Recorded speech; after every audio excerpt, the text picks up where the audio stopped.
Okay, so you heard Cam, our buddy Cam Cronin, talk about Newton's third law. For every action, there is an opposite and equal reaction. And you might have heard that, not really realizing that it's his law. Oh shoot, I forgot about this one, should have showed it. We'll come back to it. So Newton's third law, there is one little catch that sometimes messes people up. It sounds like a pretty easy idea, and it is. You have an action, you have an opposite reaction. Here's the thing.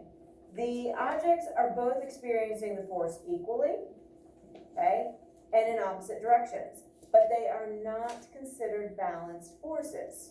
And you're like, well, what? Like for tug of war, you're pulling this way, the other group's pulling this way, you're pulling equal and in opposite directions, so it kind of sounds like this. The difference here is that you're dealing with something called force pairs. Tell me some things that come in pairs. Socks. Definitely. Shoes. Definitely. Bananas. Not always Come in bunch. always come in pairs. Grapes. Grapes come in Lay off the fruit, man. I'm hungry. I guess. You should have breakfast. earrings. Earrings. What about glasses? Because you have two eyes. Okay. I asked my 8th grade this because we were talking about homologous chromosome pairs, and they said chopsticks. I'd never heard that one before. Headphones. You have a pair of headphones. So even though you have one headphone, you call it a pair of headphones. You know what I mean? It's like a gloves, right? So how many things are involved with a pair? 2. Okay? So you need 2 items. You have 2 forces. With balanced forces, you're dealing with one object that are getting the same force pulled in opposite directions. So here is the difference. You have to have 2 objects. They're not balanced forces, even though they kind of sound like they are. And that's kind of the only tricky thing. They're not canceling each other out because they're actually acting on kind of different things. They're acting on that force pair. Okay, so you have to have 2 things. So the action is the tire pushes on the road. The reaction is the road pushes on the tires. Okay, you don't think of it that way. The rocket, kind of like how we just saw on the video, the rocket pushes on the gas, and the reaction is that the gas pushes back on the rocket. 2 forces. Okay? It's not just one thing that is getting worked on. Okay? So when one object exerts a force on the second object, the second object exerts a force on the first that is equal in size, but opposite in direction.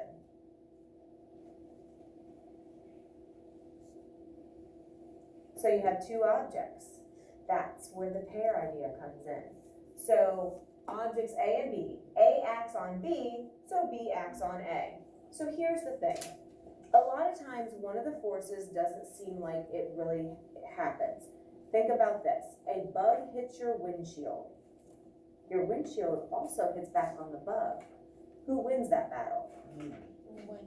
Windshield, right? Because it's so much bigger. So it almost seems like the bug didn't exert a force, but it did. All right? It's kind of, no, I don't want to say that. That might be confusing. A lot of times one of the forces is not going to seem like it's really there or it's really doing anything because even though it's exerting the same amount of force, it doesn't show. The bug is not damaging the windshield, right? It didn't crack the windshield, hopefully. Okay? So the truck hits a sign, which is our first force in our action. Therefore, the sign also hits the truck, which is our second force and our reaction, with equal force and in the opposite direction. So the truck hits the sign, but the sign hits the truck. That's been really bad driving. Yeah, must be. Wouldn't the truck win? No. Truck would win. Hopefully. I mean, I guess depending on how big of a sign, like if you hit, like, yeah, depending. And those are good questions, right? Because obviously we know that the more massive object is gonna apply, show that greater kind of impact. So Earth is pulling down on the book, which is our first force, and so the book is also pulling up on the Earth, that normal force, okay? And so this is actually a force pair, right? Right now, my mouse is getting pushed down from gravity, but it's also pulling up on the table with an equal force, which is why it's not levitating or it's not being sucked through the table. Okay, and so sometimes one of the objects is much larger, so it appears to cause more of an effect. When in reality, they are technically exerting the same force. It's just, it doesn't hurt it. It doesn't mess up the second smaller object. Or excuse me, the second larger object. Okay, so shooting of a rifle. This is a great example. The first force in the pair, or the action, is going to be the bullet going forward. The second force is going to be like the recoil of the gun. So it's Newton's third law that explains this. So if any of you have ever done any shooting or target practice and you walk away with like a sore shoulder, ooh, that's kind of hard to say. It's because of Newton's third law. For every action, there's that opposite reaction. All right, so I want to get my Newton's cradle. Isn't it just saying like the balls go back and forth? Yep. All right. So if I have my cradle here, and all of these balls have an equal mass. So if I put one force in, equal should come out, right? Why does this not continue on forever? Because the law of inertia said that, it should continue. What's actually gonna eventually slow this down? Why does it kind of keep going up a little less, a little less, a little less? Not gravity. What usually slows our motion? When it's hitting the other. Okay, you hear that click? That's a transfer of energy. So some of the kinetic energy or energy of motion is transferring into sound. What else is slowing this down? What's all around us? Air. Now, is there a whole lot of air resistance? Not a lot, but there's enough. And what else? Remember from the first Cam Cronin when he had that Hero spinner? What did he say because it was connected to was gonna work on it? What's that force that always works against things? Because it doesn't take long for it to come to a stop. Yeah, kind of. You have that friction between the strings and your where it fastens, and again that friction every time they touch and they rub, it transfers to sound, but it's also a small sliding friction that's happening. We can't have this where it's not touching anything. And if it's touching something, then you're gonna get that friction because it's in motion. Okay? So what do you guys think if I put in 2? How many are gonna come out the other side? Okay? Equal and opposite forces, right? They come in, they come out, come in, they come out, come in, come out.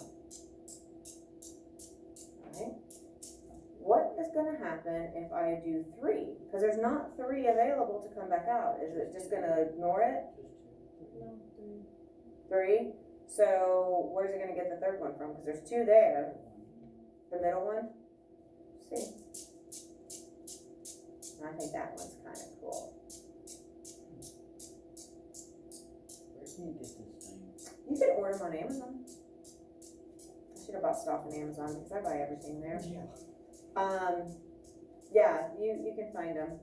They have big ones. I've seen videos where they have giant ones, like with bowling balls. Like, how crazy would that be? All right, so what if I do, and it's hard to pull it, what if I do 4? Can it really switch to the 4 on the other side? Okay, what comes in must go out. What comes in must go out. So it doesn't matter if it's coming in from this side or coming in from this side, it's gonna keep on going. On 5? All right. Oh, it's just gonna swing. But 5 are going in, 5 are coming out, right? So, alright, and you're welcome, I'll leave this, just be easy, like, do not get these tangled because it is a pain in the tush. Okay, so just some examples, air pushes out, the reaction is the balloon goes up. Okay, so air is one object, the balloon's the other. The first action is the foot on the skateboard, the reaction is the skateboard going back, foot going forward. Anybody that's done any dealings with boats, right? You have that, you go to push, that's your action, and the reaction is the boat pushes behind. You're going forward, boat goes back. And we looked at the one with the gun. Okay. Yeah, we kind of looked at those. Alright, so same thing kind of even with the paddle. You know, you're pushing into the water, that's the action. You're going back, but it pushes the boat forward. So if you think about it in terms of force pairs, you have to have two objects that are getting worked on, and you're having two forces. Is not balance forces where you have one object like a tug of war. You're both pulling on the same object, and forces in opposite directions. Here you have to have two items. You have to have the action item and you have to have the reaction item. Right? And that's basically the main difference. Gotta make sure that is it. Yes, okay.